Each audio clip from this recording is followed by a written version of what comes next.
Ladies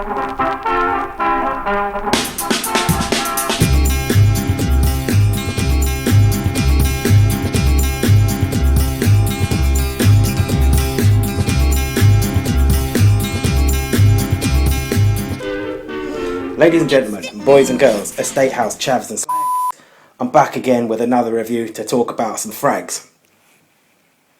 Sometimes in life, we just want to smell nice without necessarily spending loads of money on fragrances.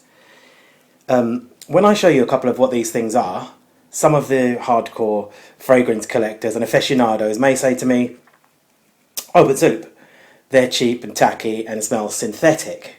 But let me tell you something, right?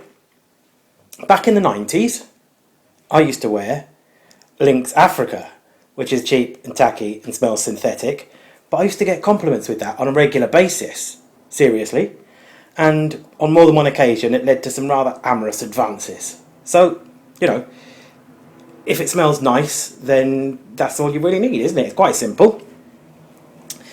So, excuse me. These fragrances I've just discovered them recently now. They are very, very cheap.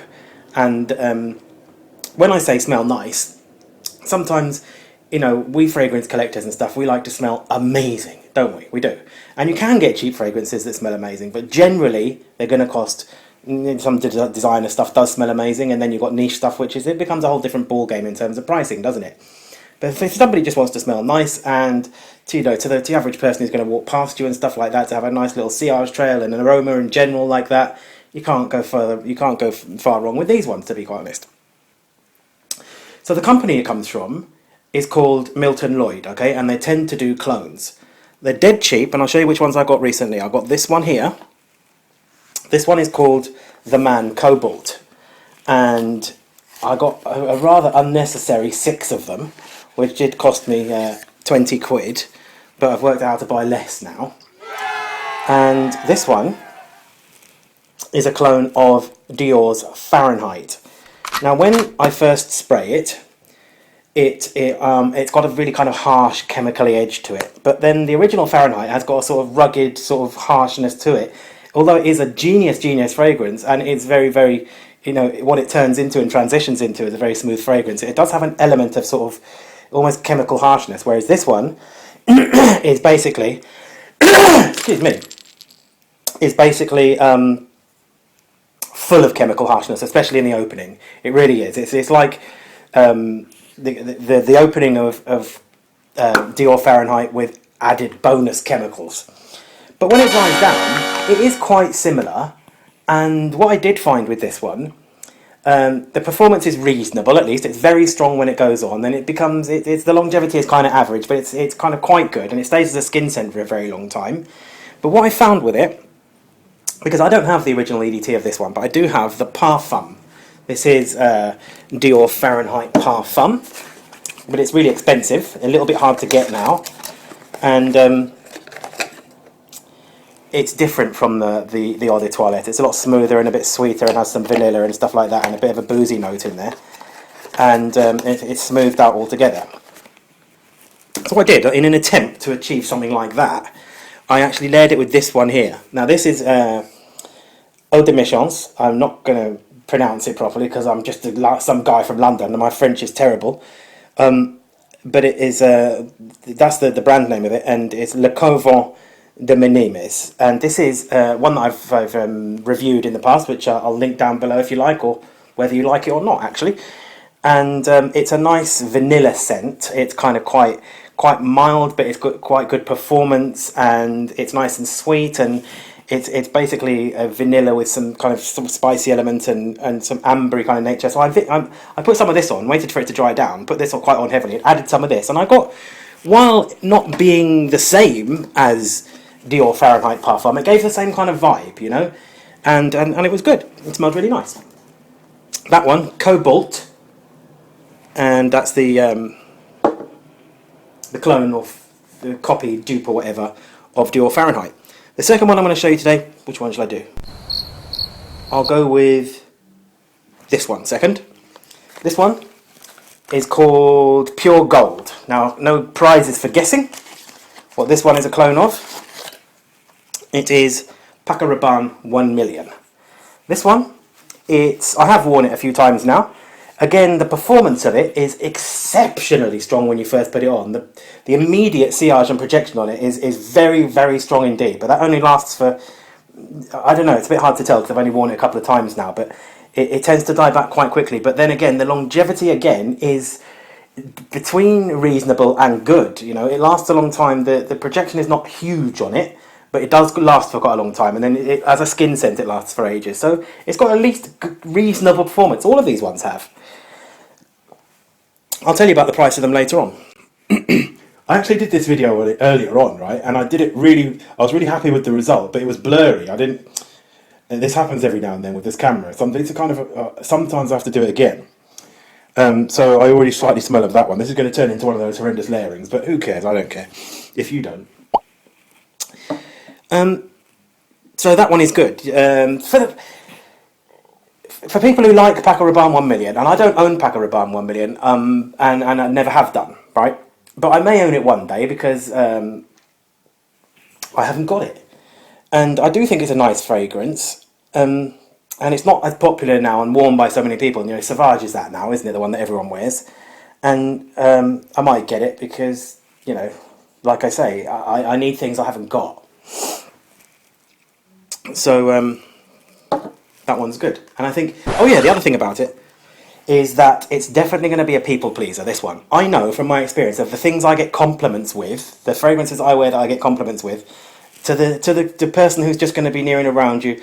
I mean, some of these things are going to kind of be suitable for maybe, when I say things like, you know, we don't want to wear expensive fragrances all the time, I mean, maybe you just want to go to the store, go down, pop round to Asda.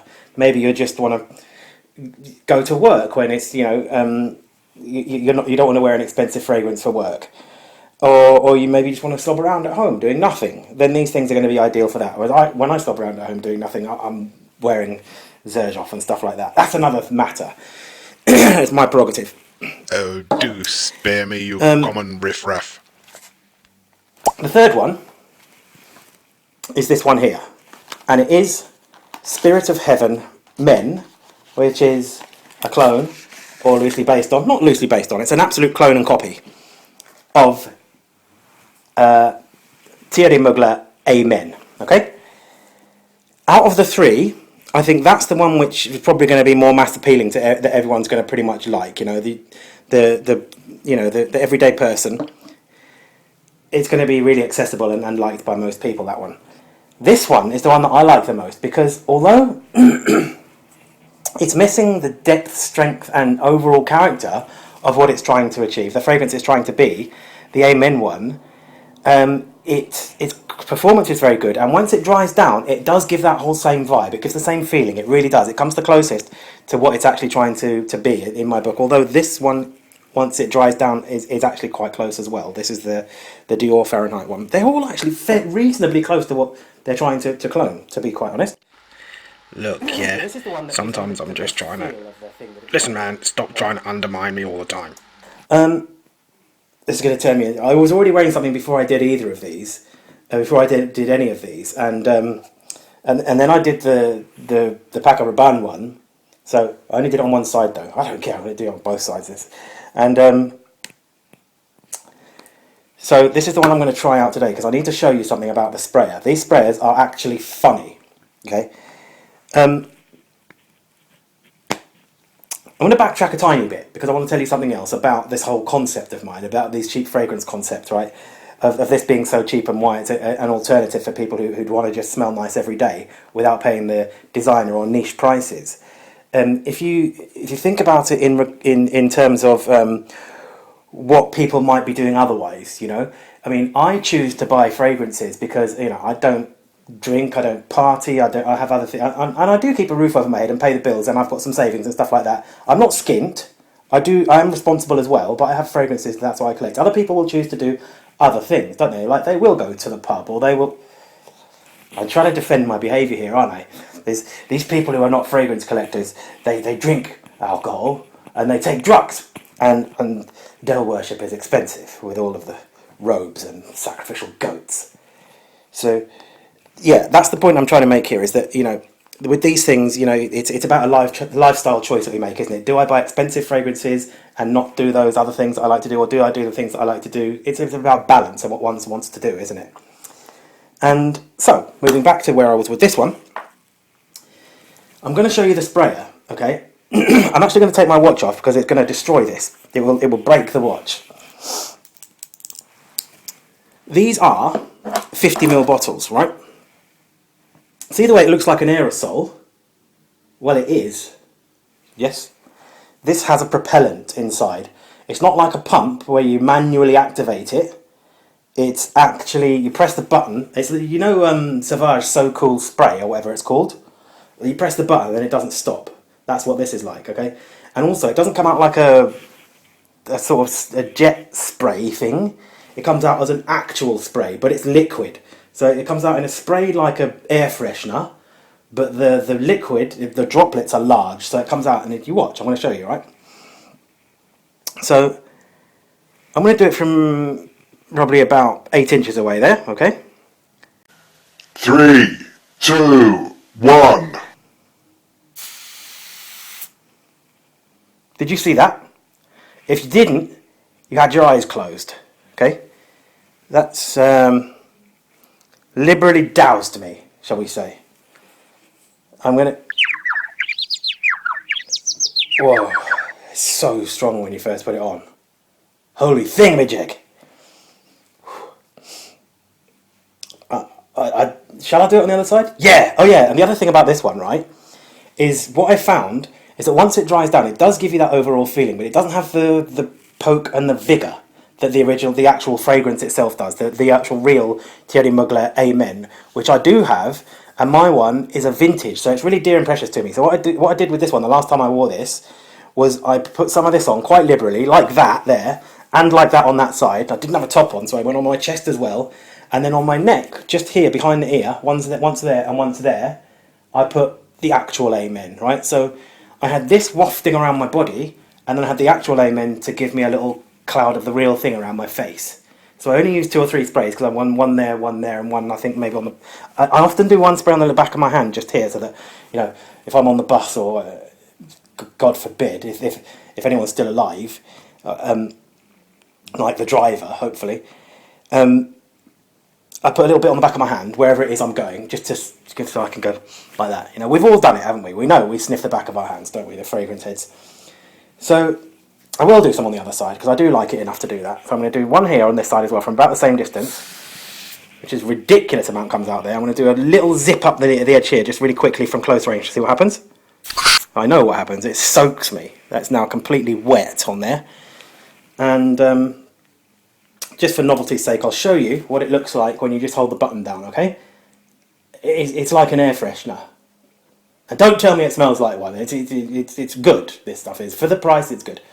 And I'll get onto the price in a second. Look, that is ridiculous, okay? The price.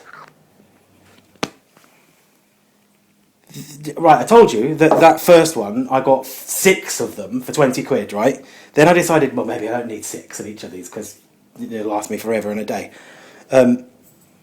So I got 2 of these ones and 2 of these ones. And for 2 of these, it cost me £8.20 off eBay. For 2 of these, it cost me £8.20 off eBay.